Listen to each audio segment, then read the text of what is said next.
Hello out there, all you styrene users and abusers. This is George coming to you live from the basement annex at Kitchen Table Scale Models with Volume 1 of Bucket List Builds, a new series that I'm going to be filming and posting on this channel. The origin of this, real briefly, is the result of the realization that my current rate of building, I am either going to need to live until I'm either going to need to live to 100, or if I increase my rate of building to 1 kit per week, I need to make it to 86 at least. So neither of those things are terribly likely, or if I do make it to those ages, I don't know how much building I'll be doing at that point. I'll probably be propped up in a corner with a drool cup. But in any case, so what happened is, I looked at 700 models on the wall and said, there ain't no way in hell I'm ever going to finish all of them. And that kind of got me starting to think, well, which ones do I really want to get to and why?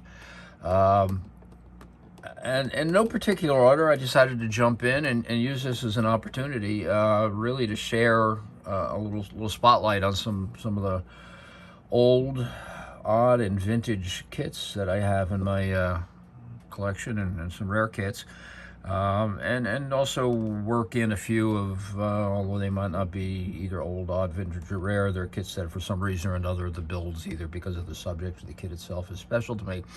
And we're going to kick off tonight with this Revell 1962 Plymouth Valiant V200 kit number 12, or H1250. A little bit about the Valiant. The 62 Valiant was based on a body style, was introduced in 1960 at the beginning of the American manufacturer's response to the compact car fad. Chrysler produced the Dodge Lancer and the Valiant V200. This was their first compacts. Those cars were very similar, and from a distance you could hardly tell the difference. Again, the car was introduced in 1960. It was originally introduced with 170 cubic inch, 101 horsepower, slant 6 Chrysler motor, which was pretty ubiquitous back in the 60s. That motor stuck around well into the 70s. It also had they also had a 225 cubic inch version that made 145 horsepower. But the one that's really exciting, is really interesting, is that Chrysler released a parts package that was available through their dealers called Hyperpack, and it was done mainly to homologate the parts in the engine for use in the NASCAR Compact Series. And again, this was 1960-ish, 62, something like that. That Hyperpack consisted of higher compression, 10.5 to 1 versus 8.5, a 4-barrel Carter carburetor on a long ram intake, cast iron headers, special cam. It was recommended for use on manual trans cars only because apparently it is notoriously rough idle and poor cold drivability. And in that configuration, it made 196 horsepower, which not only was that a lot to move this little car along at that time, but it actually was 16 horsepower more than later would be available in the 273 V8 that came along, I think, in 64. Eventually, Chrysler sold all the tooling for that Hyperpack, the Hyperpack components, to a company called Clifford Research, who had the little trademark logo that said 6 equals 8. I don't know if Clifford's still involved, is still around now. Y'all can Google that if you really care. But the cool thing about Clifford is that their whole thing was that you could make a 6 run like an 8. And I remember seeing their stuff all over. It was always advertised in Hot Rod magazine. Back in the late 60s when I was in high school, a lot of kids were driving around in 5, 6, 7, 8, 10-year-old, maybe not 10-year-old, but several-year-old Chrysler products with slant 6. And, being hot rodder kids in 1967, 8, and 9, we tended to do things to them if we could afford it. I actually had a friend that had I think it was a 64 Dodge, with the Slant 6 that he put some Clifford Research parts on. I can't remember what it all was, but I do know this, is that that big old two-door Dodge would spank most stock small blocks from that era. So he had some power going on there. A little bit about the kit. This kit was produced by Revell, was issued one time only in 1962 in two different versions. This version here, which is pretty much a stock version, although there are some high performance parts available, which we'll get into in a bit, or high performance parts in the car, in the kit. Again, this was produced by Revell. Did not produce anything before this, never made it again after that, so it was only if it came from Revell at 1 year. But I can't really tie this together, but it's the body style is was pretty much unchanged from 60 through I guess 62, and AMT also produced a first generation Valiant kit, and also was produced under the SMP nameplate. And as you'll see when we unbox this car, unbox this kit, it is basically a promo type kit. So back then, different companies were producing promos at different times for manufacturers. I know it was common practice for them to swap off molds and sell molds to one another and do things with. I don't know that this has any connection directly to the AMT or the SMP molds. I'm sure there's somebody out there that does know that. Probably Chris Martin. He is a walking encyclopedia of model car history. Look him up on the YouTubes. He's been doing a show with Luca called I can't remember the name of it. Basically, they're delving into the history of certain kits. So let's get into this kit. Let's see what this is about. One of the reasons I chose this kit is really, when you think about it, in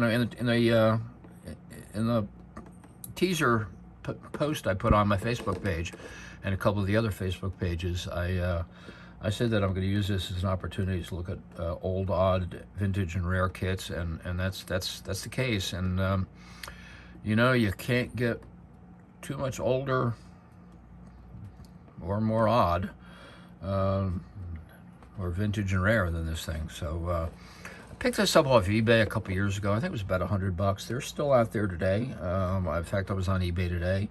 I saw a glue bomb for about 25 bucks that looked like it might be restorable. And I also found an all original complete bagged kit.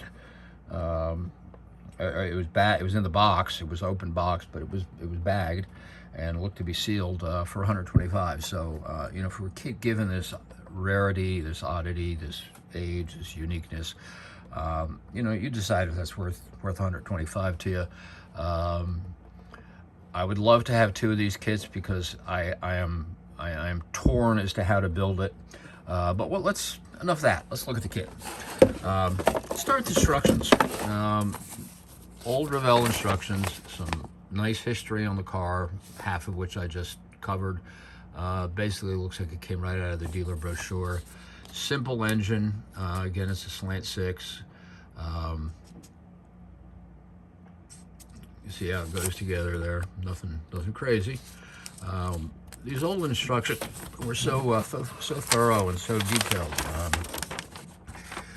Odd little tires. We'll look at that.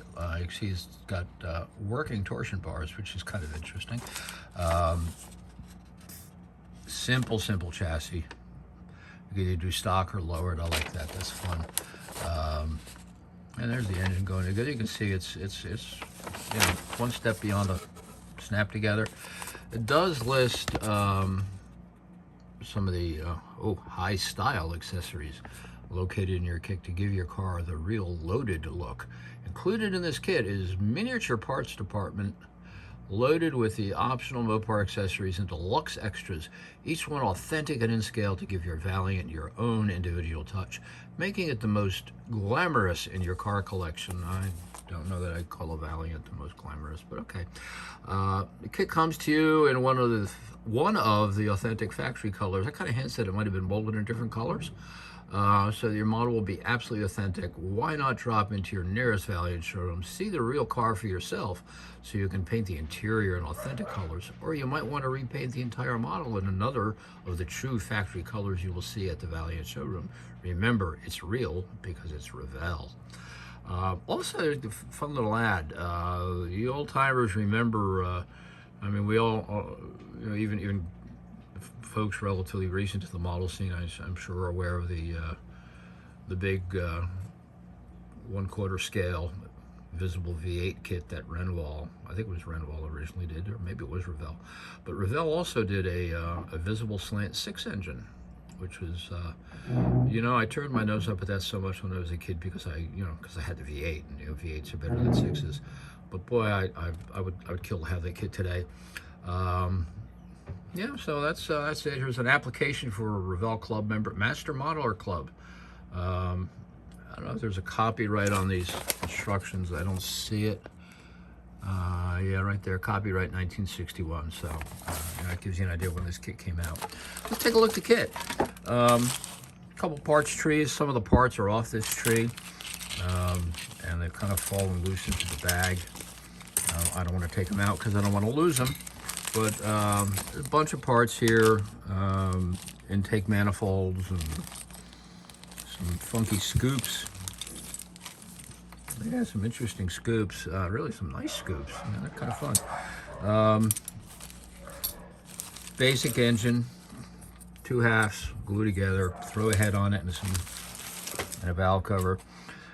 The molding is really pretty nice. Again, remember this was built as a promo, so I'm sure to get the licensing to do it, they had to meet certain quality standards, and you know, in this case, it looks like they did. The hood kind of snaps on the body pretty nice. Really, I mean, that is a funky looking car. You know, it's just funky looking. You know, looks like somebody shrunk a '62 Plymouth, which kind of what they did, I guess.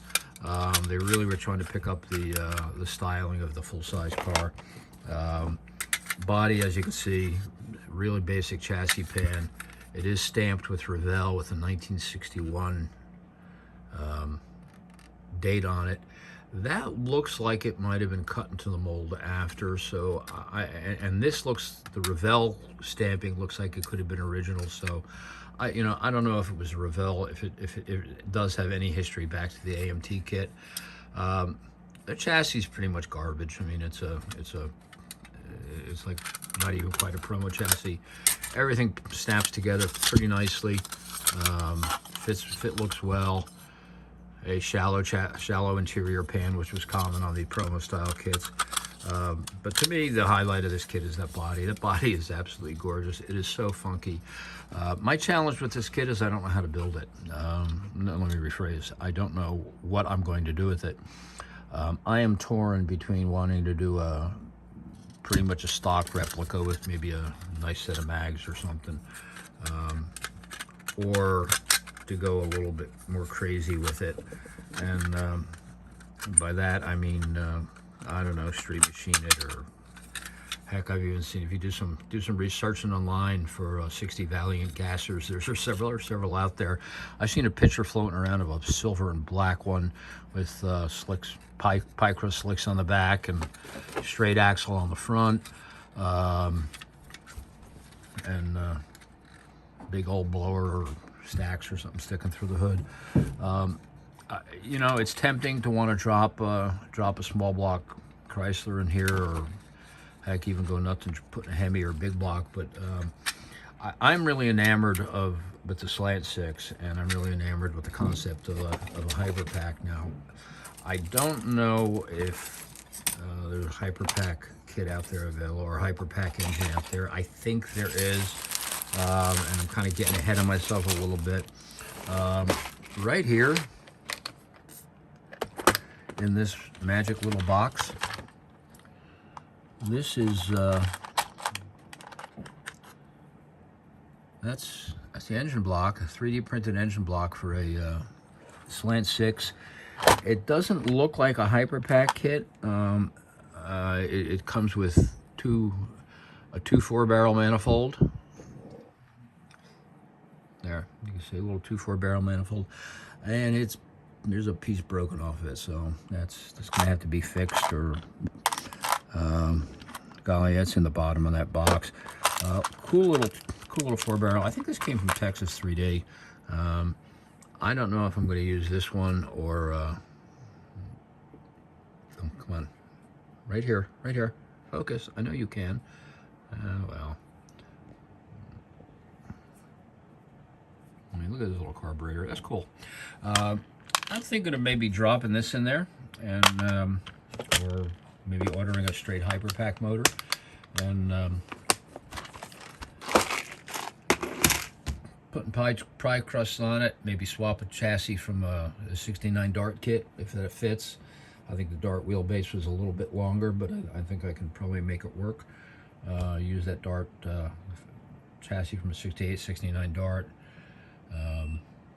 with a straight axle up front. Turn it into kind of a crazy street machine. That's kind of where my brain's going with this. But you know, part of the reason this kit is attractive to me and is on my bucket list is, again, the rarity, the oddity of it all. It also, again, as I mentioned, growing up in the late 60s, by the time I was in high school and graduated in 69, these cars were, you know, 6, 7, 8 years old. They started out as economy cars that a lot of kids' parents had, and, you know, as they got older, they got handed down. There are quite a few of these floating around my high school parking lot. I remember a light blue one, particularly. It belonged to my friend Tony.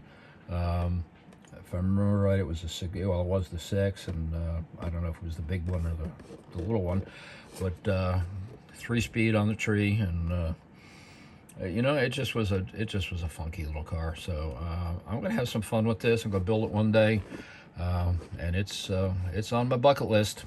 Thanks for watching.